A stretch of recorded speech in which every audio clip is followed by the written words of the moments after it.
धाराशिव जिल्हा परिषदेमध्ये भाजपला सत्तेपासून लांब ठेवण्यासाठी दोन्ही शिवसेना एकत्र येण्याच्या तयारीत आहेत।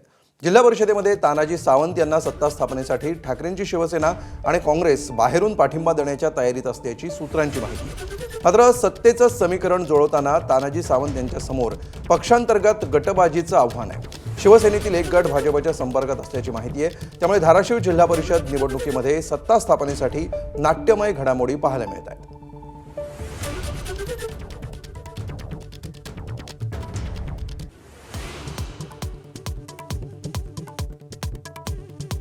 दोन्ही राष्ट्रवादींच्या विलीनीकरणानंतर अजितदादांकडेच नेतृत्व देणार होतो, शरद पवारांच्या राष्ट्रवादीचे प्रदेशाध्यक्ष शशिकांत शिंदे यांचा दावा।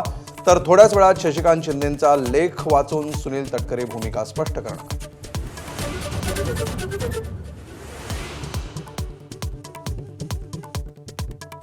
सकारात्मक पद्धतीने काम करा, पुण्यात राष्ट्रवादीच्या कार्यकर्त्यांशी संवाद साधताना उपमुख्यमंत्री सुनेत्रा पवार यांचं आवाहन।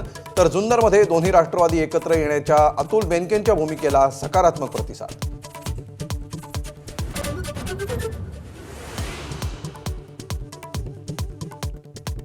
अन्न आणि औषध प्रशासन मंत्री नरहरी झिरवाळांच्या अडचणी वाढण्याची शक्यता। कार्यालयातील कारकुनाला लाच घेताना अटक। तर लाच प्रकरणाशी संबंध आल्यास राजीनामा देणार, नरहरी झिरवाळ यांची प्रतिक्रिया।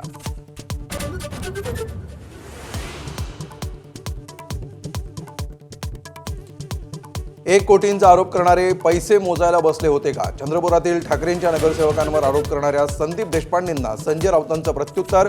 तर सुपर प्रवक्त्यांना उद्धव ठाकरेंची भीती, देशपांडेंचा पलटवार।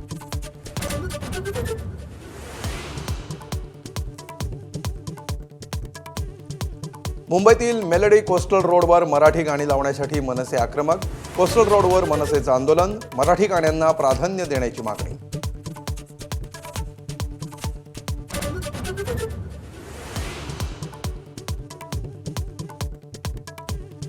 एबीपी माझाच्या बातमीनंतर संभाजीनगरमधील टोईंग प्रकरणाची चौकशी होणार। 5,000 रुपये दंड लागू करण्याच्या टेंडर प्रकरणाची चौकशी करू, महापौर समीर राजूरकर यांची माहिती।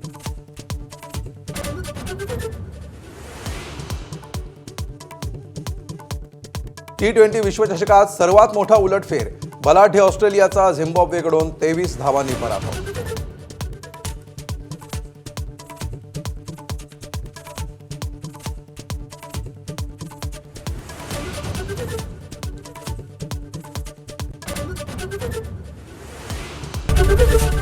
एबीपी माझा, उघडा डोळे बघा नीट।